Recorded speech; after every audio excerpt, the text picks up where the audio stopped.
Y'all already know what time it is, man. It's time to get into my annual how to get better at rec video. Now this one gonna be a little more, it's gonna be a little different this year, you know what I'm saying? Because rec is a little different. You got a squads version and you got a no squads, and then we gonna get into some general tips. Of course, it's really just a general tip video, but I'm also gonna touch bases on that as well as far as being on the squad side. So rule number one, I would say, well, tip number one, find some friends to run with. If you got friends to run with, always try to run with at least about 2 or 3 people that you know. It'll lessen your chances with randoms, you know what I'm saying? And if you run with 4 people this year, you get an AI, oh, you really good to go, because AIs on this game is OP. I ain't gonna lie, I like AIs on this game, you know what I'm saying? Especially if you ain't got no point guard. If all y'all like shooting guards on down and they give you a point guard, oh, they gonna give you Stephen Curry, because every point guard I done had that was an AI, them niggas knew how to dribble. It's like they know how to crowd people. It's crazy. Like, I'm like, God dang, I like this niggas. You know what I'm talking about? I'm out here setting screens for AIs and everything. So, you know what I'm saying? That's another tip too.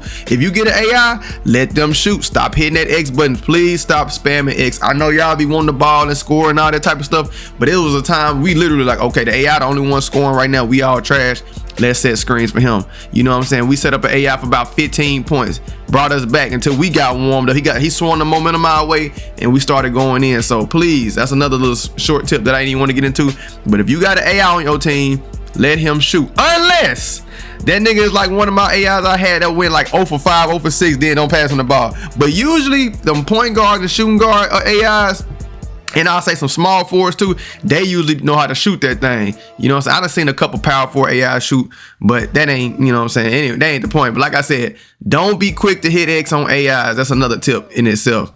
You know what I'm saying? But as far as finding some friends to run with, if you now listen here. Now on my older videos, and y'all used to tell me, why you encouraging 5v5? If you want to run 5v5, go to ProAm. Nigga, it's a whole thing that say squads this year. Go in there with about 2 or 3 people if you want to. You gonna run against some 5v5 people, and it's gonna be just 2 of y'all, because y'all do realize that squad side is most likely you're gonna run into a full squad of people, full 5 people, you know what I'm saying? So I'm just letting you know right now, y'all can talk crazy to me if you want to, talking about don't encourage going in there with 5 people, nigga, other people going in there with 5 people, so you better go in there with as many people as you can, you know what I'm saying? That's just my tip this year, you know. So hey, do with that what you will, whatever. So anyway, we're gonna get off how many people you should run with, you know what I'm saying? Because at the end of the day, this is all about just getting better. So number 2, check your matchup. When you in the beginning of the game, press triangle, or Y if you on Xbox, look at who you guard. Always check who you guarding, because you could be going against a nigga that score and average 50,000 points. No, just playing. They can average about 50 and you don't even know it. You just sit up there, you know what I'm saying, la land in your phone and stuff like that. But please, if you got time, check your guy that you are guarding. You know what I'm saying? See who you up against. Look at his strengths and weaknesses. You know what I'm saying? So what you can do is, I think you can press Y again, or triangle again, or whatever, or X. I forgot the other button that you can press again. Once you pull their name up, you can pull up a chart. It'll show their best attributes that they have, and it'll have like a little circle that actually got some lines on it that'll tell you where their strengths are, like if they ain't got no interior defense, or if they can shoot good, or you know what I'm saying. But you also will really snitch on you, not just them attributes, because them attributes don't be meaning nothing to niggas on this game. Let me tell you what really matter. Them numbers. When it say field goal percentage and them niggas shooting like 40 or 30%, you know what I'm saying? I'll say about 30, 35%. You know what I'm saying? Them niggas is iffy. Them niggas probably can get you, but they probably can't at the same time. But if they shooting like 40 or 50% from 3 or from field goal range in general, you need to watch them. Them the people that's gonna burn you, all right? And another thing is, like, if you don't look and you wonder why you out there guarding somebody up so high, and you know what I'm saying, they not taking no 3-point shots, they just dunking on you, you could have realized that they shooting like 15% from 3, but they shooting like 50 or 60% from field goals, which lets you know that they are rim runners. I can't even get it out. Rim runners. That's all you gotta do is guard the paint and hope they ain't got bulldozer on platinum knocking you out the way every time. But still though, you can just play back off them. That's what I do. Because if I see that you shooting like 12% from 3, nigga, I'm not finna come guard you out there, bruh. Really, I'm gonna test you if you got about 30% at this point. You know what I'm saying? Because I feel like at this point, everybody who can shoot, they getting their percentages back. You know what I'm saying? Like my percentages went from like a low 40 to almost 50 now from 3 and stuff like that. My field goals is a 50 on both rec and park now.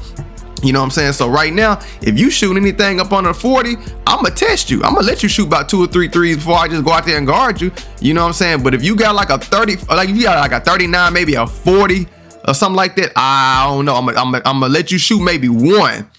But if you hit that one, I'm like, all right, I'm gonna get out there on you. You know what I'm saying? But if you see a nigga with like 55 or 60% three, you better go out there and check that nigga. Cause if you don't, you through. And you through. But anyway, man, let's get into this next tip, which I'm gonna say is finding a good jump shot. Now, if you're a 6'10" and above, I have a couple of jump shots on my channel, and I got another one coming for you. You know what I'm saying, on my channel as well. But find you a good jump shot. Go practice it in the Gatorade facility, at the team practice, in mycareer, wherever you can get your practice in at. And then, of course, the best practice is online. So you go out there and build a clubhouse and learn your jump shot, because it ain't nothing like going out and learning your time in the park or in the rec. Because trust me, the park and the rec has a slight difference in timing a little bit. You know what I'm saying? So you got to go out there and get that experience, get you a shot up, and find out what your jump shot timing is. But you know what I'm saying? That's obvious. You know what I'm saying? Finding you a good jump shot. And if you can't, avoid shooting slumps. That's another thing. Please avoid those shooting slumps, because if you don't, you're gonna be pissed off at yourself and this game for no reason. You know what I'm saying? So in order to avoid them, what I say is get you some assists in, get you some layups and dunks in, and you good. You know what I'm saying? Because if you let yourself go into a shooting slump in this game, it's a wrap. You're gonna probably get a cold sickle. You probably not gonna get a cold sickle, but it's gonna look like you got one, and you can't even, you know what I'm saying, throw a rock in the ocean. So just be careful about those shooting slumps this year, bro. So like I said, find you a good jump shot, get some assists, layups, or whatever, just to get your little percentage going with your takeover percentage and all that type of stuff. Another unpopular tip I usually give, which is, I would say, learn how to run zone. Now this year, you might want to do that for real, because you gonna run into some squad teams if you got a few friends, you know what I'm saying, or if you got all five, you gonna run into a bunch of people that's running five on that squad side in rec. You know what I'm saying? I will have a video up later, probably this year or sometime, you know what I'm saying, for my ProAm players on how to run zone and everything, and y'all can go to that and learn how to run it. But it's not hard, you know what I'm saying? I promise it's not 3, 2, and 2, 3. God dang, I got my stuff thrown in it. Anyway, but yeah, so learn how to run zone. And as far as defense goes, bro, that's where the whole look at their percentage thing is, as far as shooting and all that type of stuff. When you pull their player card up, that's gonna be key to your defense, because like I said, if they know how to spark it, you know how to play them high. And if they got a low 3-point percentage, you know to play back and watch the paint. And speaking of paint, this year, bro, interior defense is actually pretty decent. So hey, try not to hit triangle or Y if you're on Xbox. I gotta throw that in there. Try not to press that as much this year. Try to hold your hands up in front of them, you know what I'm saying, when you're in the paint. If you got a high or a decent interior defense. Now if you don't, I can understand why if you jump, you know what I'm saying, because sometimes you will get dunked on. But still try to hold your hands up. If it's not working, then spam triangle, you know what I'm saying, work on your pogo stick, I guess, pause or whatever. But also don't spam the steal button. If you try to spam X on Xbox or square on PlayStation, you gonna lose all your bars on your adrenaline bars, and you gonna be trash and slouchy on defense. So please don't do that. Or triangle. If you spam triangle too, you jump up too many times, once you lose them 3 bars, it's a wrap. You know what I'm saying? You at their mercy. You might get your ankles broke, anything, you know, or just get dunked on. I don't know. But anyway, man, those are some tips that you could take with you to the rec that should help you get better. You know what I'm saying? But if you ain't got no friends and you don't really run with a lot of people, you know what I'm saying, or you just run with randoms a lot, check the middle of your screen right there. I got y'all. Those are some tips that you can use while running rec with randoms.